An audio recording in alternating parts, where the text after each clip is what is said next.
mean, you have to have the business coming in. Right. But for us, it's been this, for me, over the last 21 years we've had the business, it's just the shift from all pest control to like, we're a hiring company. We're just HR. It's all people, you know? And so if you have great people, the work's going to be there, and it's just a virtuous cycle of, hey, they do good work, and but it's Hawaii. It's we have this market, and that's it, and we have this employee base, and there's great people out there, and nobody thinks I want to be a bug guy when I grow up. Right. But it's not a bad gig.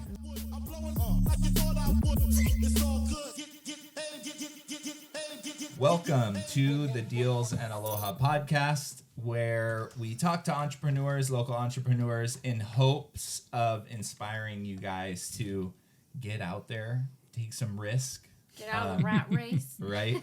And we hope to leave a lasting impact on our audience, and of course, spread aloha. You can find us on all social media platforms at Kamohai and Tristyn. Please like, share, and subscribe to this podcast. Let's go. So today's really cool. Today we have Taylor Bramwell. I hope I said that right. Yeah. Nailed it. Okay. Yeah. And Nailed John Speed from Kilauea Pest Control.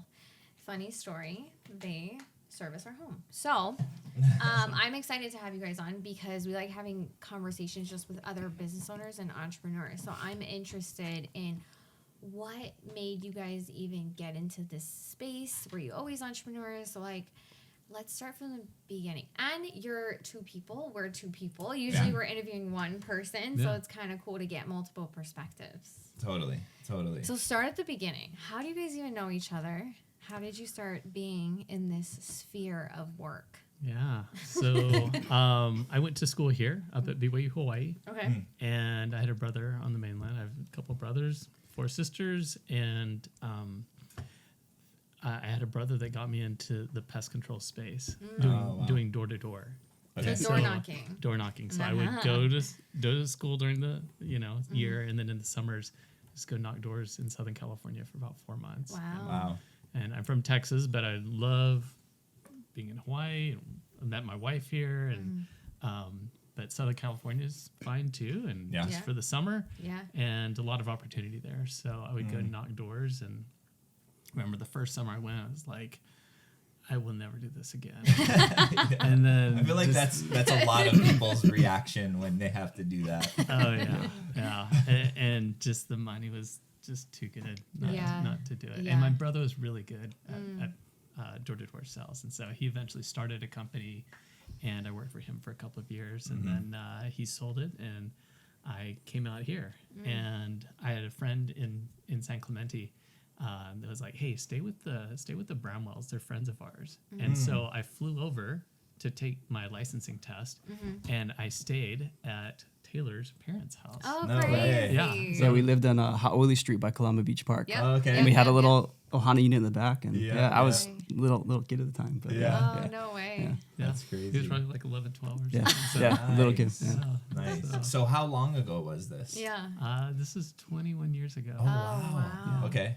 Yeah. So how did this connection, okay, so you guys, your family opened up their doors and allowed all that to happen, but like, how did you guys become partners or working together? Yeah. So I eventually, kept in contact with the family, great family, and Taylor's older brother, Nick, was going to school here at BYU, and my brother, who had started his company in California, he moved out and was working with me a little bit and taught Nick how to knock doors. Nice. And so they worked together for a couple of years, and then Taylor came on board and knocked doors for a couple of years, and then was looking at different options. And about 4 or 5 years ago, we were like, hey, we need a marketing director. Yeah. And so Taylor came on, and it was partially sales and partially marketing, and it's morphed into more this very, very important marketing Yeah. part of Kilauea. Yeah. For And sure. makes us look good all over the place. So. I do what I can. Yeah. I mean, I started on door knocking too. It's like the same Yeah. thing. I think door knocking is cool. Like you get that experience. And so that's kind of different, you know. And Totally. it was cool. Like I would, like John said, I was kind of going a different direction. I did like a pre-med actually in school. really? Oh, no So I way. was like taking the MCAT, and I was working at the Castle Hospital and Wahiawa Hospital. Wow. And I was like, maybe I want to do something else. This is a lot of school and loans and stuff. And then that's when John's like, hey, Well, maybe there's a role. Let's figure it out. And so he was really cool about that. Like, what can we do here? You know. And so we kind of created like this role, and it's been really fun to grow with the company, work with John. So it's crazy though, because you were going pre-med pretty much, and now you're in this marketing role. A lot of people are like, oh, you need a marketing degree to fully understand all that. Like, how was that transition for you? yeah, in the beginning, I'm like, okay, what do I do now? You know, I'm like, I got a laptop, and John just said, hey, go find money, basically. And that's really what it was. And for me, that's like kind of scary, but it was also kind of exciting, right? Totally. Like, man, he's getting that. Kudos to John. That's his style. He's like, hey, go for it. Kind of, he gave me my freedom to go for it. And I just started chasing whatever we had going on at the time. Like, we had some federal contracts. I'm like, okay, let me try and tackle that first. And so kind of figure that out. And now, like, that's kind of running, and I'm not super involved in that. I think with marketing, what it's been, the cool thing about marketing is it's always changing. It can be a downside too, because if you don't keep up, you can get left behind. And so as long as you're reading the most up-to-date books, listen, there's tons of like this one, you know, podcasts out there, you can kind of know what's going on. It takes some effort. And there's lots of free tools, you know, like even like HubSpot's a big CRM platform, but they got a free academy on there. I have like, you know, our content person on there learning stuff for free. You know, there's a lot of good stuff. Time. So Yeah. That's super cool. So I was actually going to be a lawyer. And I got my degree in political science and minor in economics, and I was going to take my LSAT. And then she dragged me to a real estate seminar, you know. So I think the point here, though, is that for everyone, there's not a specific path that you have to take. I think that a lot of times growing up, like, our parents are like, go to school, Get a good job, you know, go and work. And I think just you being open to, like, okay, maybe there's something else out there. You know what I mean? I think that we're all very curious people, but sometimes we lose that over the years. So just like a little tip, keep it open. You know what I mean? Like, there is so much opportunity out there. And then I love that you're marketing, because this is like my side of the business is just the marketing side. I go out and find deals. So I have door knocked, which is just like what you said, very difficult, but I think it allows you to get a fast track into the sales process and becoming a good salesman, you know? And then how it changes, dude, all the time, and how important it is to be able to track what you're actually doing to make sure that it's working. And if it's not, you adapt. So I can relate. We're in two totally separate businesses. That's what I wanted to touch on, though. Like, it doesn't matter what industry you're in. Marketing is always going to be a huge part of it. And what was a pivotal moment for our business when we were doing like only a handful of deals to then going and scaling our business to doing 20, 30 a year was understanding that we're actually a sales and marketing company, that real estate is a byproduct of. That was game changing for us. So, I mean, marketing is the foundation, I think, of any business, no matter what industry you're in. I agree, 100%. Yeah. So let's go back to the beginning. You start the company. It just was like easy right from the start. It just took off, like, right? what were those beginning years? It was like? super easy because I had done 4 years of door to door, and nothing's as hard as that. Nothing's as hard. I love that. I can relate. It's true. I was having dinner with our termite manager yesterday, and he had come from sales where he was grinding out working with school districts on the mainland. Wow. And I got my first big job, like where we had a little bit of net income left over. I was like, okay, I'm going to put this towards this to get him to bring his whole family back to Hawaii. Yeah. And he was like, oh, when I came over here and John was doing the marketing and people were actually calling me for business, like that's so easy. You know, rather than grinding, you know, knocking doors or whatever. So so I had my degree in information systems, so I was kind of like a little bit savvy on the whole internet and web, but we were really door-to-door focused, and but in reality, it didn't really matter. I wasn't like working that hard. It was, I'm back in Hawaii. I have this business that no matter what, I'm going to be able to scrape out a living for me and my family. And we're back in Hawaii. Yeah. That's all that matters. Yeah. Well, you're in a demand business. There's never going to be a lack of need for your services. Yeah. You know what I mean? So that's also a recession-proof business too. Yeah. You know? It's recession resistant for sure. Yeah. I mean, you look at the national averages and things in 2008, like pest control was still growing. Right. That's crazy. Right. Yeah. So I'm always curious, like, what is involved in a pest control business? Are your license required or certification? Because you guys are dealing with chemicals, you know what I mean? And so what's involved in that? I'm not a bug girl. Like, you ask him if You guys were talking about that. She hates centipedes. That's why. It's I'm like, not looking at his shirt. It's fine. I wore this for you. There you go. I hate centipedes too, by the Oh, way. I Yeah, know. just because we do pest control doesn't mean we love bugs. Right, exactly. Well, and I love your services because it's a cost-effective way to upkeep your home and not have these pests in your home. And people think, I told my parents for so long, I'm like, you guys, it's like, come on, it's so affordable. Stop dealing with centipedes in the house. Not eliminate. I wish you could eliminate, but like minimize the amount of critters in your home for such a cost-effective way. Like, it's so worth it, Yeah. you know? And then they finally did it. Yeah. Yeah, awesome. Yeah. What's involved? Like, how does it all work? So that it's to me, it's kind of a safety issue too. It's a safety and convenience issue. So my wife doesn't like bugs. Of course. You know, I don't care. You know, I'm more like I'll, that. That's put him. them That's out, me. No you know, way, I care. do it yourself. You know, another monthly service. You know, whatever. But if it's up to me, like, it's gonna be not done great. You know, and so, but so again, my wife wants something easy and something safe that she's not going to have to be around pesticides or know the ins and outs of all this. Yeah. And just working with somebody that's, you know, that you don't mind coming into your home while I'm gone. You Right. know? Right. Totally.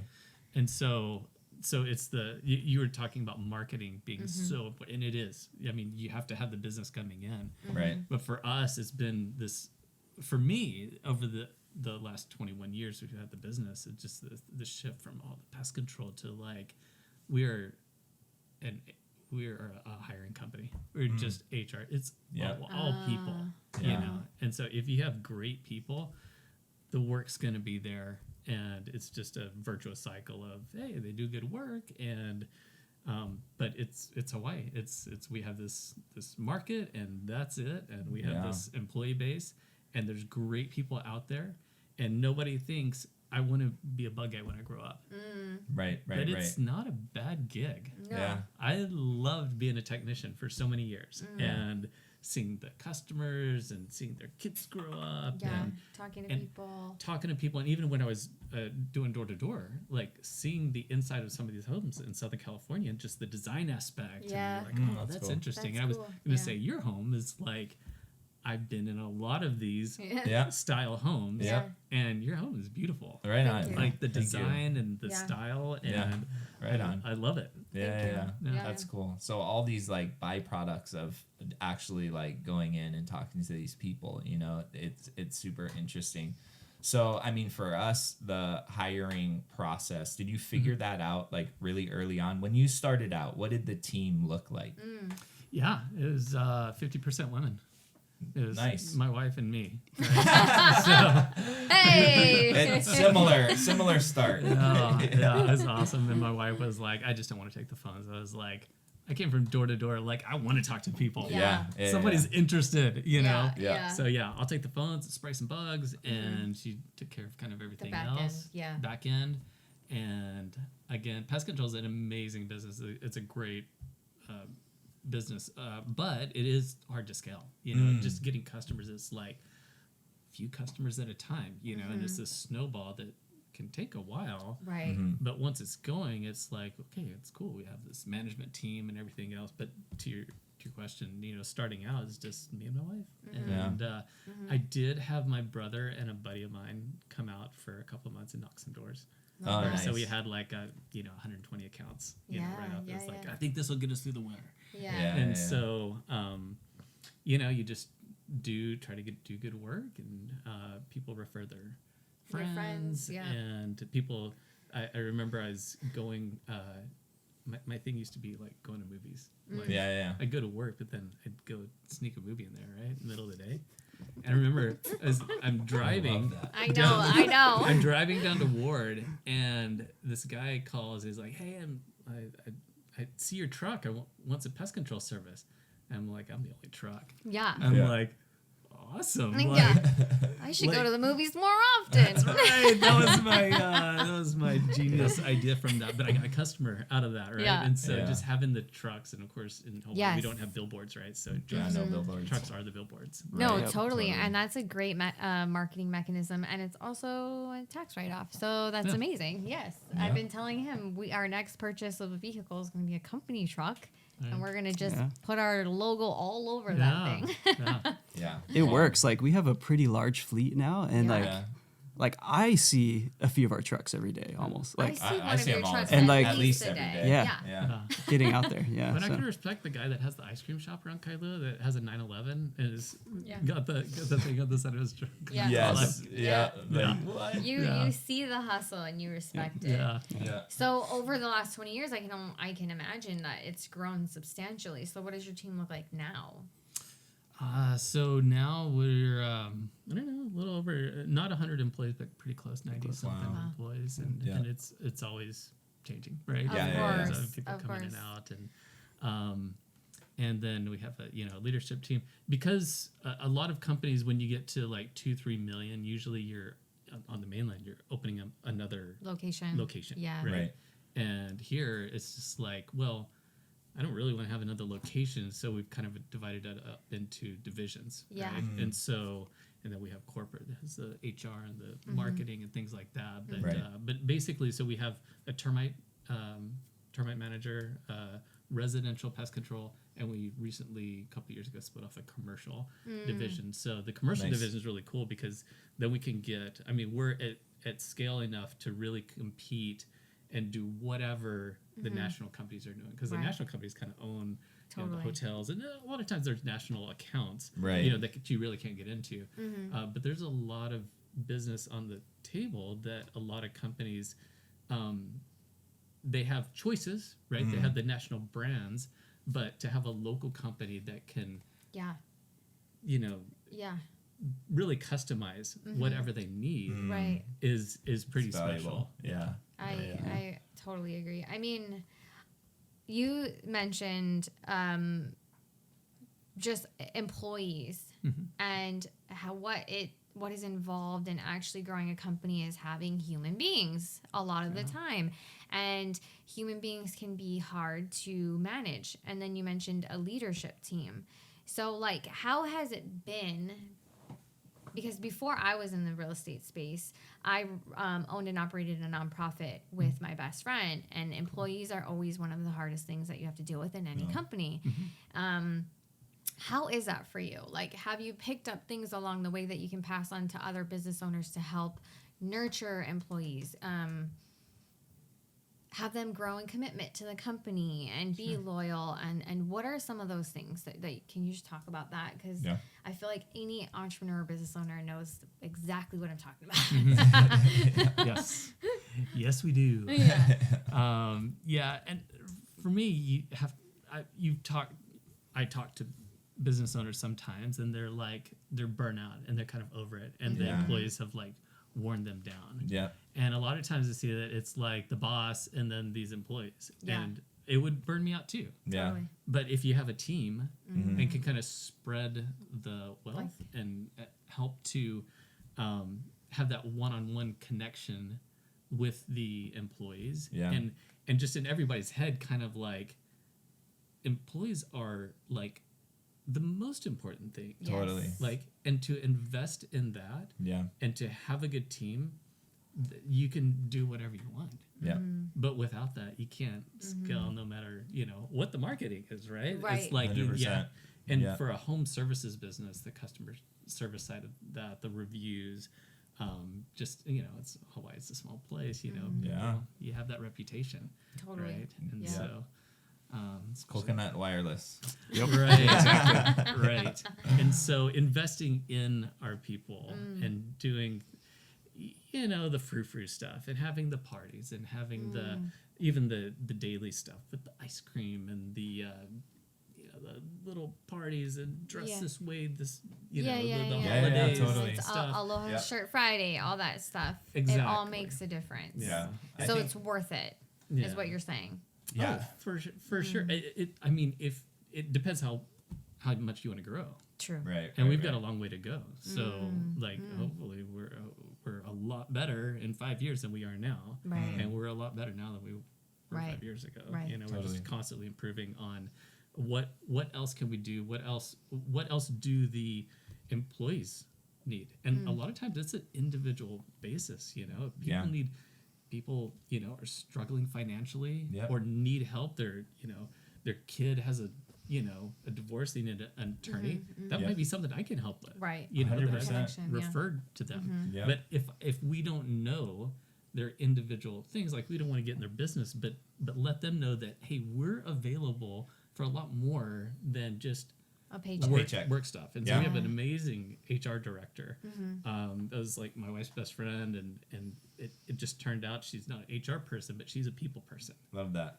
Yeah. And so she's come out in the last couple of years and just been really, really amazing for Kilauea and our people. And I just gave her the, I basically said, take care of the employees, just employee advocacy and making sure that they're taken care of, because I can't Do all of it. at all. No. And No so one person can. Right. You know what I Yeah. mean? And so my challenge is actually seeing all the employees, because we're, distributed workforce, and it's hard Yeah. to, even if I go to the office, I'm seeing maybe a third, 30-40% of the office people. Not Right. Not the field not guys. the field guys. Yeah. Right. Totally. And so I try to show up to the meetings as often as I can and Totally. just connect with them so that they, that we feel like we're together. Yeah. And that they Yeah, can totally. approach me if they need something. If they need to. Right. Yeah. Yeah, I think a lot of business owners miss the mark on that. And I think it's in the beginning, it's kind of, you're just like grind, trying to grow. And there comes a point where you realize that if you want to go to the next level, you have to start hiring, and you do that. But sometimes we think people are robots, right? And we'll hire them, we say, do your job. And you leave them over there. And that just never works. I No. think everybody kind of goes through that. And I think it's so important. What I hear you describing is culture. Yeah. You've built a culture in your business, and I think everybody's culture is different, but it's the most important thing, right? Yeah. Like, you want your employees to feel comfortable enough to come with you with those issues, So yeah, we have just started kind of growing in that capacity. I mean, over the last year or so, and brought on team members, and that's one thing. They need to be trained constantly. They need to be heard. They need to be included, right? And if you do that well, you retain employees so much more. But I Right. think it's something you have to really be conscious about. Well, and in addition to culture, I think a huge part of growing a business is delegation and knowing when you need to delegate something, and then bringing on the right person to delegate that task to, like your leadership team, and how you could spread responsibility, which actually increased accessibility for all your employees too, So it was a win-win. But as entrepreneurs, solopreneurs, really, in the beginning, when we're bootstrapping everything and you're wearing all the hats, it's sometimes hard to let go of control over things. But the biggest shift after we learned we were a marketing company and real estate was a byproduct was learning how to delegate accordingly and have systems in place for employees so that they can actually thrive in that role. Because now I don't have to wear all the hats, which was like amazing. And so really, if you want to grow your business, it's the only way to do it. Yeah. Yeah. Yeah, I think that's something that John does well. Like we've we've known each other for a long time. And I did my stint at door to door, and I ran a sales team in college, and I came back, and it's been fun over the last 5 years or so since I came back full time, because the company's grown a lot in those 5 years. And I think there's a few key things that John did as kind of the visionary, that the owner and the president of the company. And now we're 7 of us in the leadership team, including John. And we were the Magnificent Seven. Now we're the Special Sauce, as like the nickname. Our text group is the Special Sauce. And so it's like fun little things like that, right? But that's what's cool about the team. We're all pretty different. Half of it's women, and we have different perspectives. And that's something that John does, that kind of going back to what I said about when he brought me on, like I had no background in marketing besides some sales. He's like, go figure it, go find out. He gave me the room to kind of figure it out. He empowered you. And also, like, you can feel he kind of believes in you, like he cares, Right, and so I think how it's kind of structured with the different departments, it feels almost like entrepreneurs, almost a little bit, like building a business within the business. And he's all about it, like, and how to do that. And I think one key thing that you brought on a few years ago was Traction. EOS, entrepreneur. I don't know if you know that one. Traction comes after the visionary integrator, right? Rocket Fuel. Rocket Fuel. Yeah. All those. We absolutely swear by Rocket That's why Fuel. we're That still changed married. our lives, so. Yeah. I started using it in my marriage too. I'm like, all right, my wife's name's Aloha, so I'm like, Aloha, we got some stuff from Traction. Like we've been doing a couple years in the business. We could probably do this for us, And we have a couple of side businesses we do too, and we've used some of those things. But he brought that on a few years ago, and it's just cool to see him like really go into that visionary role and then rely on his team to be the implementers and go for it. And so I don't know, kudos to John. But well, that's kind of you to say. And to be fair, there's a difference in delegation and abdication. And I'm not that great a delegator. Like, go for it. The difference is I do really try to focus on having the right people. And so whatever it is, like if they're good people and the trust is there, then they'll probably be better than what I could even, there needs to be the accountability. But aside from that, like I was the marketing guy, that was the last thing I kind of gave up in the business. And so I could help, but Taylor's done like so much more than and it's like, I should have done that earlier because you're actually doing yourself a disservice not delegating sooner. Right. It's expensive, but again, the whole scale, time versus money thing is like, well, I probably should have done that. Probably should have done. Yeah. I mean, so my question is you mentioned very important books that were game changing for us as well. Where did you learn about those books? With Traction specifically, I got real lucky. I met a fellow that was an EOS implementer. And so he invited us for the 90-minute meeting, and I had a couple of my termite and pest control at the time leaders that are still with us, but they came into the meeting, and then they're like, "Oh yeah, it's just $50,000 for 2 years." I was like, "Oh, that's not gonna work. Not gonna happen." But thanks for the book. Yeah. And we started reading the book, and then I was like, you know what? I found actually it was a digital version of the book that was like, oh, and if you want to self-implement, you can join Basecamp. And it's like $400 a month, but it has all the videos that train the trainers. Love that. And so I was like, okay, well, let's do this. And you learn this part, you learn this part, you learn this part. We're going to teach ourselves and, teach men to fish, right? And so we self-implemented. And I've talked to people with implementers that I think we're doing a better job. Now at this point, it wouldn't be bad to bring a coach in. Right. To just see where we're at. And to help facilitate a couple of our meetings, just to have a third party come in and do that. But we've been doing it since 2018, probably. Yeah. And so there's always great. You've seen, I'm sure, a tremendous change in the business. I'm sure. That's cool. Yeah. And it was kind of awkward at first. I remember our first meeting, we're like, everyone took the little piece, like, okay, you and this, and we'd like come together and try and do this first quarterly or annual we did. And we're like, they had to learn the vernacular and stuff. And we're like, this is weird. And it's kind of trying to fit Kilauea into this mold. But I think over time now we've kind of like gone both ways, adapted it too, and like kind of figure out what we need and stuff. But it's definitely been I mean, the business has really taken off because of it. It's As much crazy, as a lot right? of us in the leadership team are like, more meetings, but like It makes sense they help why. out, Yeah. It's crazy once you actually have systems in place, right? Yeah. It's like, oh, that's why. So you're wearing a 10X hat, so I want to talk about that because Grant Cardone is Uncle G. Uncle G. He's a real estate guy. You know what I mean? So anybody that's probably watching this podcast or follows our story and whatnot knows of Grant Cardone. So but Grant Cardone is not just for real estate professionals. He's for business owners. So how did you find him? How did you connect with him? I'm sure you got some cool stories. Tell me. Yeah. I first, when I was doing door to door in college, there was one of the guys on my sales team. He's like, "Have you heard of Grant Cardone?" I'm like, I don't know. Let's see. We did listen to podcasts on the way out. Listen to a lot of Wu-Tang, Cash Money on the way out in between, and then he'd be like, "Let's do Cardone this time," and that's when he had some of his videos because Cardone's done some stuff for door to door guys and hype and training and stuff, and so that was my first. And I think I read 10X Rule and.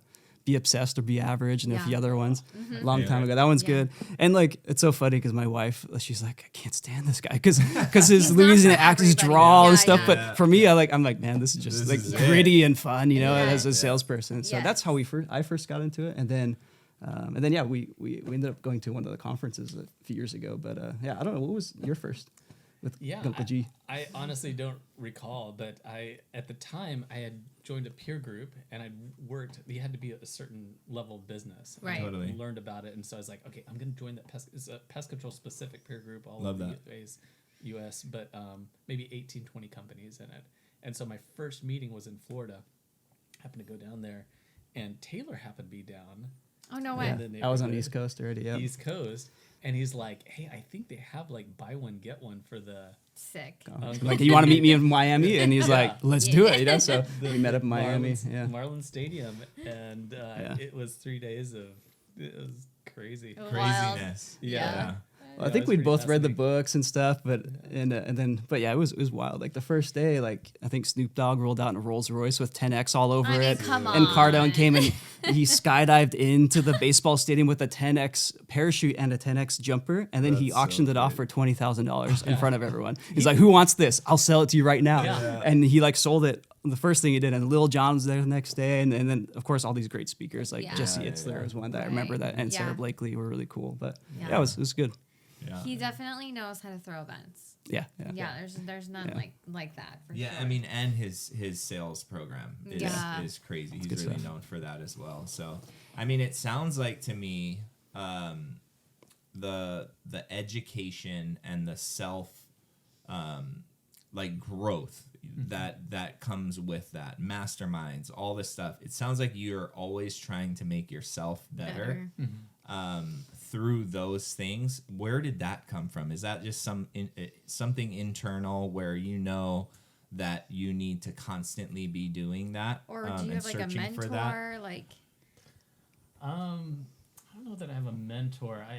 My dad was an entrepreneur. He had a business, still has a small business, and there's 7 children. Yeah. Wow. They have 7 children, and each one of us have done something entrepreneurial. Wow. Over the years. You watch your dad do it. Yeah, exactly. So, and there's the different books, and there's the culture that I grew up in is like, I read 7 Habits in high school, and How to Win Friends and Influence People. Mm-hmm. And I just remember in college reading, of course, Rich Dad Poor Dad. Yep. Of course. Yep. And then is crazy thing. A few years later, after I'd started Kilauea, I go to this service, and it's Rich Dad. No way. Kim and Robert. Kiyosaki's. Kiyosaki's, And they have a place here in Hawaii. Yes, Of course. they do. Yes. So I was able to go help them out with the rat and chat with them. That's crazy. Yeah, it was pretty cool. I'm sure you guys actually meet. That makes me think that you guys actually meet a lot of cool people, or people that you never thought you would run into doing this business. Yeah, everyone's got bugs, whether you're famous or not, right? Like they're everywhere. Yeah. And maybe the more famous you are, the less bugs you want to see, you'll tolerate, Agreed. right? So Agreed. we definitely. Yeah. So funny story. It's kind of a little embarrassing, but it was a long time ago.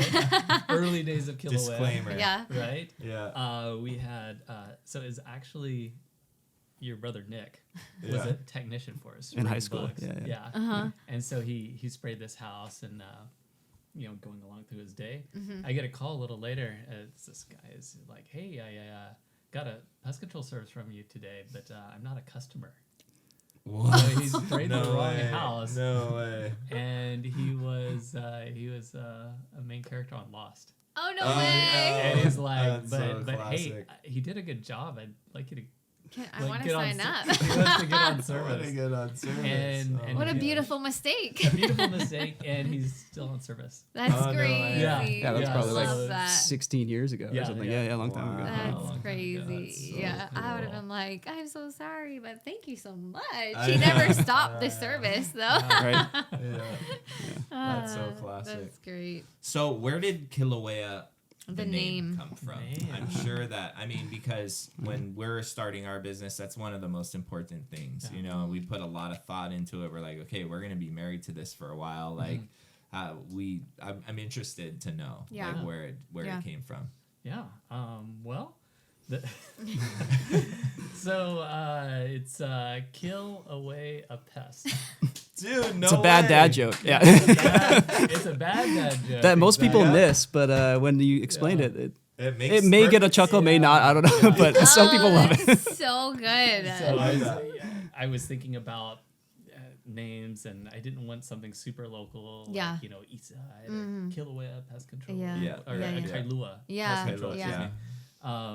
But I like the volcano motif, Mm-hmm. and just like, it's like people will get that. Mm-hmm. you Yeah. know?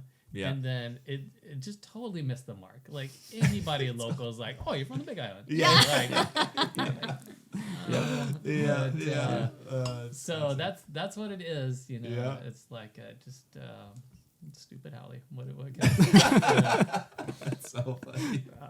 I love that. I love freaking that. love that. Yeah, but that's are so you cool. guys do you service all the islands? Other islands, or are you Or guys just right Oahu? here? Just here. That's a good question. Yeah. So we just bought a company in Maui that has a presence on Molokai too. So, Oh, nice. no way. so Okay. we're now in Maui. So you're expanding. Under Cool. the Bugman name. So Oh, That's nice. awesome. Bugman's a real established company there. There. And- Yeah. Yeah. And so that's been pretty neat, pretty fun for our executive team to kind of play with, travel, and kind of revitalize Totally. the company over there and work Yep. with new employees and whatnot. Yeah. And plus we get to jump over to Molokai and Yeah. and, Yeah, it's fly fun. over there Yeah. and to go around and see the customers, and that's been pretty rewarding. Well, I feel like Yeah. this now takes the conversation into business acquisition because you just bought a business. So how did that come to fruition? I'm so interested in that.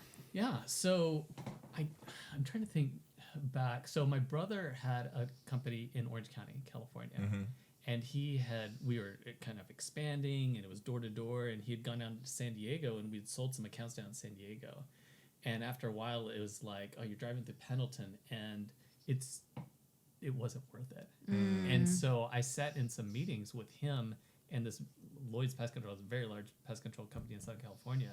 And I saw, hey, he sold this piece of his business. I was like, oh, okay, well, that's interesting. Yeah. And so within a year of my starting Kilauea, there was these guys, it was actually two brothers that had pest control businesses on the east side. And one of them moved to Big Island. And so we had a couple of customers that said, oh, this guy referred you. I was like, well, it's kind of interesting. And so I called them up, and it's like, hey, I'd like to buy your customer list. Yeah. And I didn't really hear from him. And then I was over on Big Island a couple months later. I was like, hey, I'm here. I can give you a check right now. Yeah. Let's do this. And he's like, Yeah. okay, yeah, I need a little money. So Yeah. so I bought that, and that was year one of Yeah. the company. And then throughout the years, even there's a one on Maui. I first went there like probably 15, 16 years ago. No way. And talked to them Yeah. Wow. about buying their company with my brother lives here on Oahu too. And we Yeah. Nice. went over with our wives and met Yeah. the owner and his wife and sat down. And it was totally unrealistic. It was like this, $3 million business. You know? Yeah, It's like, yeah, okay, yeah. well, whatever. Yeah. But I Right. kept in touch with them, right? Yeah. And over the years, circumstances change and whatnot. Totally. And I had reached out to him like maybe 5-6 years ago, and it wasn't, the right timing. And then I talked to them a few months ago, earlier this year. I was like, hey, we have a customer that wants us to take care of everything on all the islands, but they want to do the billing through us. And so I'm looking for partners. And he was like, oh, okay, hey, I'll let's meet up for lunch. Yeah. And I could kind of tell, like he's ready now. He was into it. He was ready. Yeah. And so it worked out. And then a crazy thing, kind of at the same time, I'd been working with another business owner here on the east side. And we closed those deals within a week of each other. Oh, wow. And so we onboarded 2 companies at the same time. And the one was easy. The owner actually came on and is now a service manager. Love that. Yeah. But the Maui one is like another island. So it's a new adventure. It's challenging. It's challenging. Yeah. I can only imagine. Yeah, it's like when your market's 900,000 people, to add another 150,000 folks, like I mean. You got to do what you got to do. Yeah, totally. Big time. So what I'm hearing, though, is the fortune is in the follow-up. You didn't just stop communication. It took a lot of years, but you kept in touch with that person, and now you added to your business. Yeah. That's right.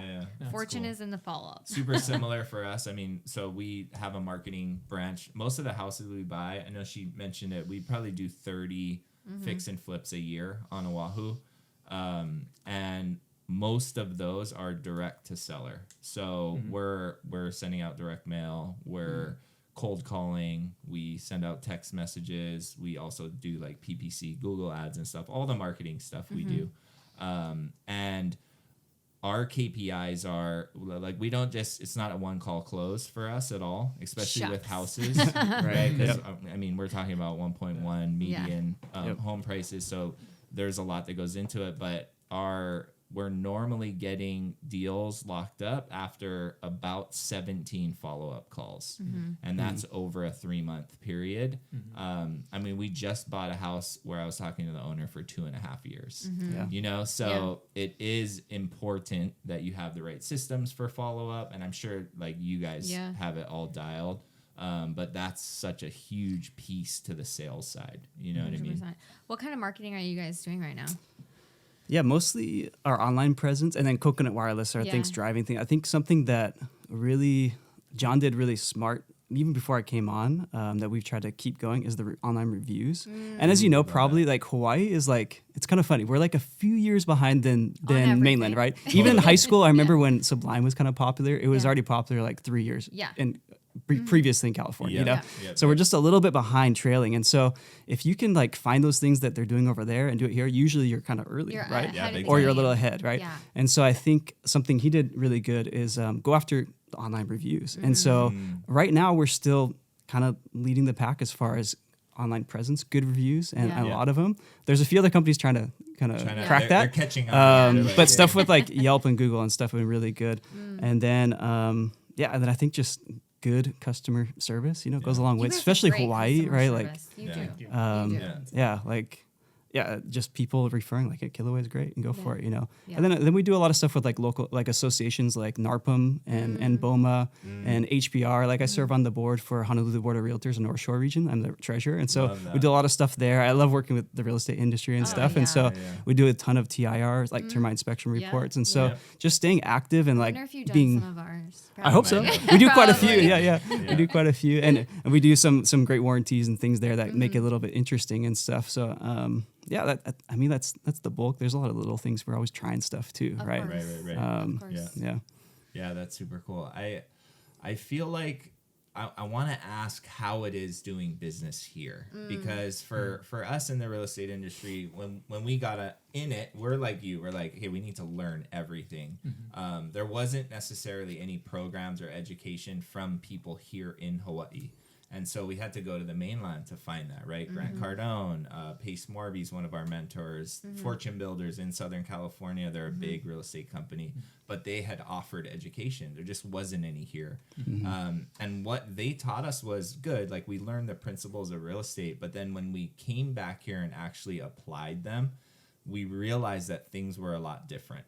And so culturally, I mean, with all the things, like Hawaii is such a unique place. And so we had to kind of develop how to do business here. We used the principles, but it was different. So for our industry, it's just really different. Are there like some nuances for you guys? How is it like doing business here in Hawaii? Because you have experience in the mainland as well, right? Yeah. So specifically pest control, we would explain pest control service on the door to Southern California and like, hey, we're going to go, shoot this dust through the pipe underneath your sink and all this stuff. And I get out here and I'm doing that. And it's like a single wall construction. It's like, What's going on? Yeah. So it's a little bit, you got to get your own flavor and testing out things that work here and and that's a good thing, Totally. Because it's a little combination of that. It's like taking stuff from the mainland, but then also having the local knowledge and what works here. And people appreciate it. Totally. Maybe that a little higher level of customer service, or that there's something that maybe that's new. Totally new, or that you're again investing into your people. And this is our people. This is Hawaii. Right. Totally. Yeah. I feel like it's way more relationship based here in whatever business you're in versus transactional.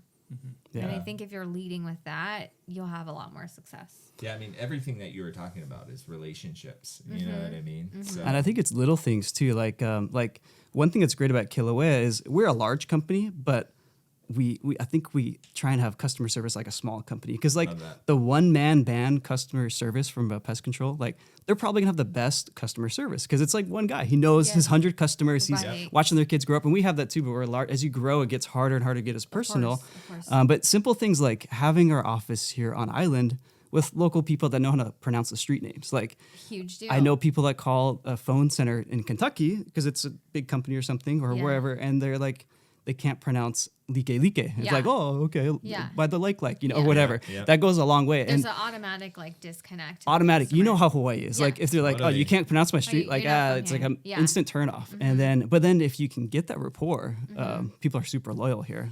True. If you damage that, they're also can go the other way. Yeah, the other direction too. But so just being conscious of that and trying to treat people that way. So Totally. Couldn't agree more. Yeah, we had to learn that through because like when we started doing marketing, we're utilizing VAs and not paying close enough attention to the way that they pronunciate stuff, right? And I think I knew it in my head, but it took a little bit of time. So we had to realize that we can utilize VAs for like texts and like very cold, like, do you want to, have you ever thought about selling? But the minute that somebody raises their hand and says yes, they need to get on the phone with a local person, somebody that understands this place, that lives here, that can talk about what high school you went to, you know what I mean, and build that rapport. And I think that's something super specific to Hawaii,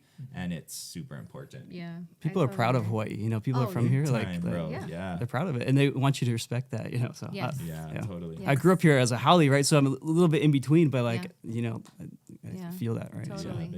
Big time. You've been in business for 20 plus years.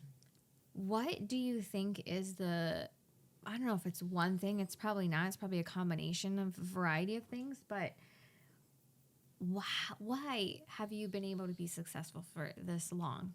And you guys have been growing this whole time. Yeah. I mean, if crazy. you had to narrow it down or give advice to somebody who's maybe 5 years in, because majority of businesses fail within the first 5 years. Why didn't you? Well, why didn't we? There's a few answers to that. One is that pest control really is a good business. Yeah, it's a good you picked a good. Very stable. Yeah. Okay. It's very stable, and so as long as you're taking care of your customers and caring, but right. But again, we've already said it too many times, but it goes back to the people. Yeah.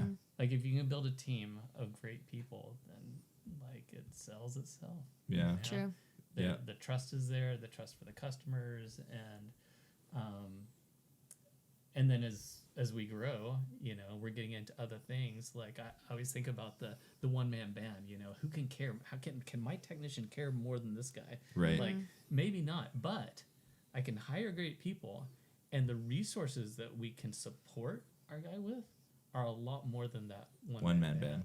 Yeah. You know, which is whatever it is just the way it is. Yeah. Right. You know, that you know, we can make things easier for our customers. We can make things, you know, seamless with the billing, and have people that, you know, are answering the phone instead of trying to answer the phone while you're spraying bugs. You know? Yeah. It's Yeah, like, totally. how I started How out. you started. You got to do it all. Yeah. But you know, and then some of that has to do with just knowing, being around other pest control companies and seeing what can be done, you know, and the scale that you can get with a pest control company or other companies.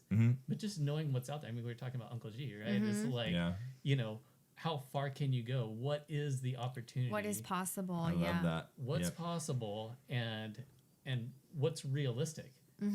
So it's like, I owe it to myself to see that manifested. Totally. If you can, you must, right? Yeah. Totally. Like, Totally.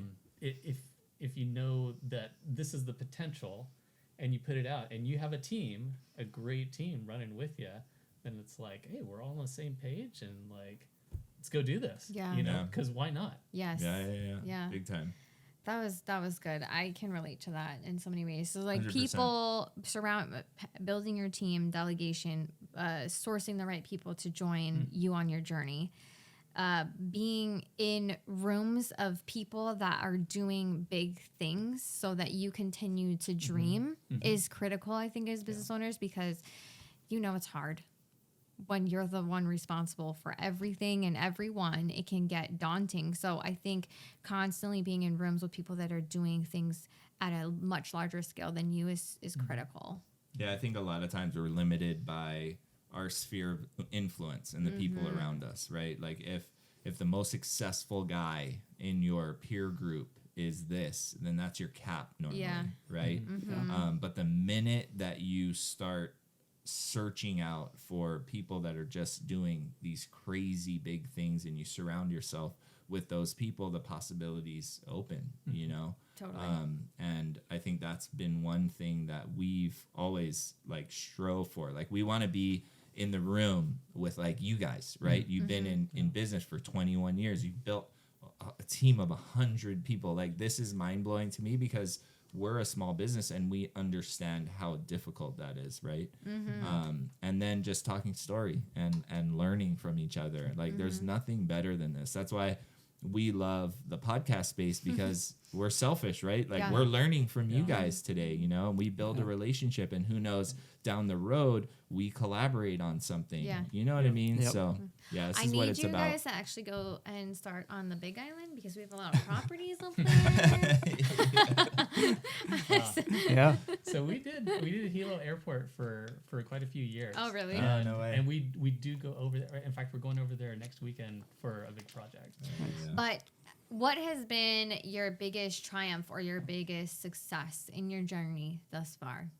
Biggest success. Yeah. Yeah, I want That's to a hear big from question. both of you guys. I too. know. Ooh. Yeah. Yeah. You know, I won when we moved back to Hawaii. Yeah. It's like that was the success. I know that doesn't sound fun. And then the next thing would be to see where my children are right now. You know, still be married. Like married's hard, right? Yeah, big time. And to have a great support and just to see that my kids they're gonna make it. Yeah. You know. Yeah. 20-year-old, 16 and 13. Oh wow. Love that. And and they're amazing. And so that's you know, on the personal side, like there's really nothing better than that. Yeah. Yeah, I agree. I love that. I love that you said that your biggest triumphs were all personal. They're not business related, because I feel like a lot of us entrepreneurs always tie our success to what our business is doing, or what contract we got, or how much money we made. When in reality, that's a never ending race. Yeah. And as entrepreneurs, we're always going to move the goalpost anyway. So if you can find joy within yourself and your personal life, then you are more inclined to actually enjoy this journey of entrepreneurship versus only feeling happy when you achieve something. You know what I mean? Yeah. Totally. So I love that. Yeah, and you could look at numbers and things like that, and employee count and whatever, and it's fun to say, but it really is personal. It's like to see the growth, and again, love all my employees, but my executive team is who I'm responsible for. Yeah. Right. And to see it like Taylor, you know, and like buying a new home or getting married or, you know, leveling up, you know, and to see, you know, when he started as marketing director and what he's doing now, like it's awesome. It's so cool to that's cool. see people level up. Yeah. And that's like I guess that's probably my biggest fear is like the whole thing, you know, the house of cards, right? It's like I'm here to make it stable. And so there's a lot of things that don't totally make sense, you know, some investments that need to be made, but that so we can, you know, move, you know, seamlessly into these, because I was talking to somebody the other day about, you know, when you have like 10, 12 people, you know, and getting to that next level, it's kind of hard. Yes. You know, but then it gets a little easier. I feel like the initial growth is the hardest. You know, that 1 to 5, then 10 to 12, then 12 to 25. You know what I mean? Like, but then once you hit this trajectory, you kind of just keep going as long as you're doing the work internally and externally. I love that. And for you? Like biggest win. It's funny thinking back. Like I think about like maybe little milestones and stuff because my journey through kind of where I'm at now. And I think when I first came back on full time, it was out of college. I was studying MCAT, which is like 30 hours a week, and I was working at the hospital at night shifts, like 12-hour shifts, and that was, I actually really enjoyed all that stuff. It was really fun, but I had very little money. I was like selling a few accounts on the weekends. I was still kind of associated with Kilauea once in a while. Like I need a little extra money or whatever. I was renting a garage in Haula, like living in a garage, because I was just like, this is what I'm doing. You know, I'm trying to figure out how to do the next thing and stay in Hawaii too. Because like I said, my family had all left, and like I'm gonna be the one that stays and figures it out. And so I think back on like milestones and stuff, and like, you know, one of my biggest first milestones when I was like first trying to do government or business contracts, and like getting like Tripler Hospital or like you know, some of these bigger accounts. And now it's kind of like, oh yeah, we got another one of those or whatever. It's not like a big thing. But looking back, it's fun to look at the different milestones. And I think piggybacking on John, it ends up being personal too. Like over the last 5 years, I got married. We started some side businesses too, me and my wife, and we are trying to buy a home and looking at some investing too. So maybe I'll have to talk to you after about some tips. But and so like it's just an ongoing journey, and I think being able to being able to stay in Hawaii, where like I love all my family, and they're doing great things in the mainland, and the mainland's great, but I'm glad we got to stay here and still here, you know, and figure it out, and and then I think just something unique. Is just working with good people. Like we keep talking about the rest of the management team, but just like working with good people is a win, you know, and being around with good people. And so, and actually enjoying, like, you don't dread when they call your phone. You're like, hi, you know, right. It makes a big difference in your day to day. Okay. So now if you could go back to the beginning, is there anything you would do differently? Ooh, great question. Do differently. I probably, I wouldn't have done anything different except knowing what I know now. I would have replied. Implemented it earlier. So knowing what I know now, just invested more, like spent the money, not brought it home, and scaled a little bit faster. Oh, it's so smart. It was like very slow for a lot of years. But again, it was just that initial, hey, we're back in Hawaii. We're having our first children. Of course. We're in Kailua. Like, what's better? You know? And you have the time, but not the money. And now it's kind of like turned over where it's like, okay, well, I've got this much longer to go. What can I do in that time? You know? And so investing in things like the network, you know, and putting more things out, and like what we were talking about before, delegating. Like getting this off my plate so I can do the higher level stuff, you know? And so I've been in a few peer groups. again, the one on the mainland with the pest control, but I've been in a couple of peer groups here, and like when I started out, I was in BNI, and that was super helpful for the time that I was in it. I was in a program called the Alternative Board, and that was very, very good. And now I'm in EO, so if you're familiar with that, Entrepreneurs Organization, amazing group of people that I can be in the same room with some of the people that are making some pretty big moves. Yeah. You know, and and so I'm on the leadership board there, and just having a boss now on that board, being able to be like, oh yeah, like just inspired by these people around me, and like, and it costs money. Yeah, you know? big time. It's like, and learning that and going to things like 10X and whatever, and you're like, it's true. You do have to put the money down, and then, you know, go after it, and it is an investment. Totally. Yes. You know, Totally. You know, you put it in, and it'll come back to you tenfold. 100%. Yeah, Could I'm glad. not agree more. Literally glad that you had just said that, right? Because our start was an investment into education to go, the very first start. But I mean, Tris and I now, we set aside a certain amount of money a year to attend just those kinds of things, right? And like join masterminds and be in rooms with people that are doing big things. We're in a real estate mastermind called Collective Genius, and it's just all of the top real estate guys in the United States, and it's expensive. You know, it's like $30,000 a year to be in it. Yeah. But the most valuable thing that we could have ever joined. You know, so I think where we're going now is more like business entrepreneurial mastermind. So not just specifically real estate focused on real estate companies. I think we got the real estate down. Right, like the real estate we know, we have a little engine, it's going, but like what else now? You know what I mean? So I'd love to pick your brain about stuff that's here on Oahu. You're on the board. You know? Can we join? I know. But yeah, so that's super cool. I think people need to know that if you do spend the money on these things and you're doing the work at the same time, we got to remember that, both. Right?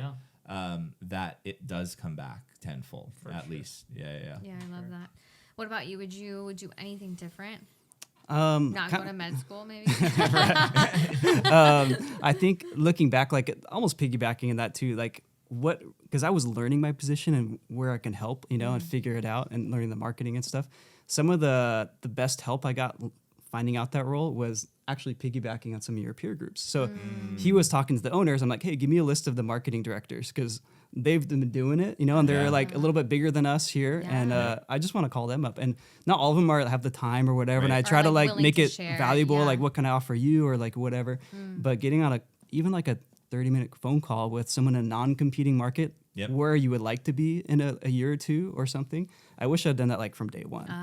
Because if there's in the beginning, I was spinning my wheels, like trying stuff, and like some things would work, but some things were like, this is like totally off the mark, you know? And John was very patient with me with that, you know? I'm like, I don't know, I'm just figuring it out. So I wish I would have, and so maybe it's relying on those relationships and people, and that non-competing market's nice too, and someone ahead of you, I would say. Totally. And I would do that earlier. I mean, this might not sound like beautiful to say, but this is exactly what I think a lot of people do is you don't have to reinvent a wheel. You don't. You can rip off and duplicate, and you can change it into something that is specific to your company. So like taking that time, I think is critical. Yeah. You know, like we always think about what we would have done differently, and it probably would have been having a 30-minute phone call with an experienced investor and be like, hey, do you want to partner on this first deal with us so that we actually know what we're doing? Because we don't. Yep. You know? Totally. So I love that.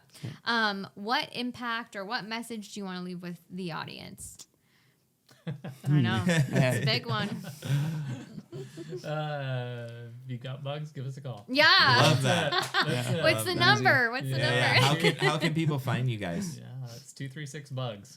236 That's so good. Yeah. So good. And then you guys are on all social media platforms and like, subscribe, and follow Kilauea Pest Control.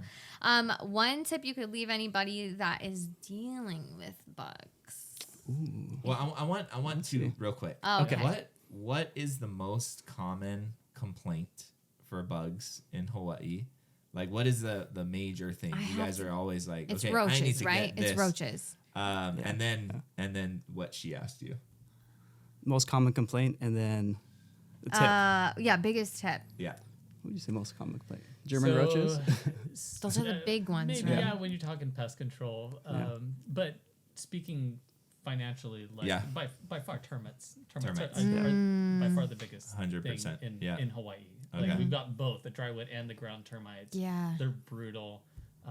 It's many millions of dollars. Over 100 million a year is what UH studies. So, I mean, every year in Hawaii. All our houses are every single house that we purchase has pretty bad or very extensive termite damage, and it's from just years of no treatment. Is it because the climate is really good for them here? Is that why they're so prevalent? Well, yeah, and we've had them for so long. So for not to get too nerdy, but the ground termites came from Formosa, from the Formosan trade from Taiwan, from the sandalwood trade. Okay, way back in the day, way before New Orleans and the Gulf Coast got it. So we had Formosan ground termites. Been here for a long time.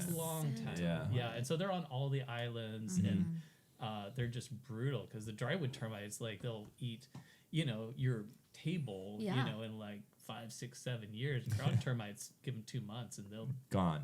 Do some real structural damage. So ground termites, you would say, are worse than the other ones? Yeah, I mean, put it in perspective, they both. So one thing that's a misconception is you see the swarmers. Yes. About Easter to Halloween, right, is the time when it's the right conditions. Yeah. So both swarm, right? But drywood termites, they'll start with 2 and make a colony when they have swarmers that mate.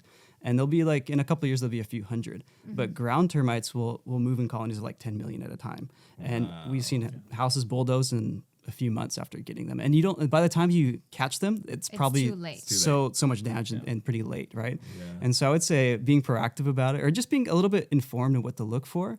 And it might sound super simple, but a basic tip is looking out for conducive conditions. And one of them is wood to ground contact. And so it might be the siding of your house touching the ground, but one that I see all the time is crawl spaces. It's a classic place for people to put their extra wood and lumber and plywood.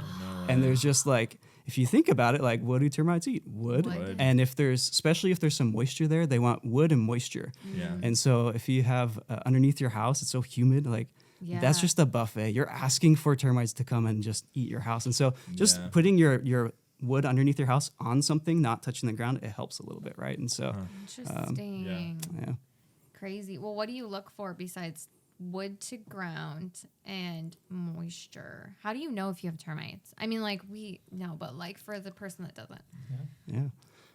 Termites, you're looking for, when we do a termite inspection report, say you guys are trying to find a house you're investing in, things we're looking for is, it's really a trained eye. There's not any special, there are a few tools, there are some termite track is one where you can look through walls, but you can only look the size of a quarter. So it's not very helpful. So it's really just an experienced termite specialist that's done a lot of work that knows the subtle things like warped wood and warped paint and knocking on things and hearing hollow stuff, right? Conducive conditions there's a leaky AC drain pipe next to a post and I see maybe a mud tube might be going through that CMU brick. You can't see it, but it might be through that CMU and it's getting to the house. We see all kinds of termites are crazy. They get they'll eat through concrete and drywall. They'll find their wood and they'll go for it, and once they're there, they don't sleep. They eat 24/7 for a few years and they die, and they just keep going. And so they don't go away. They'll just stay. They'll just stay until it's all gone. That's crazy. That's so wild. Crazy. All right. Well, this was super fun. Yeah, you guys. Like I said, I feel like we do this a little bit for selfish reasons, right? We're honored to meet you guys. And look forward to, we'll figure something out later on. Yeah. Well, we're going to keep using it. So I don't want bugs in my house. So. and I would love to collaborate you guys on another cool thing. I don't know. I'll think about it. Yeah. We're open for whatever. Yeah. We're trying to bring some kind of a get-together conference or something here to Hawaii. Not on Grant Cardone scale. No, you don't want skydiving. We have had made some interesting connections, you know, in the mainland, and there just isn't a lot of that here in Hawaii, you know, like places for that. So, yeah, we would love, you know what I mean? Well, we're gonna hit you guys up for sure. That'd be awesome. It's super cool. All right, guys, thanks for coming on. Yeah. Thanks. This is great. Bye, Aloha. everybody.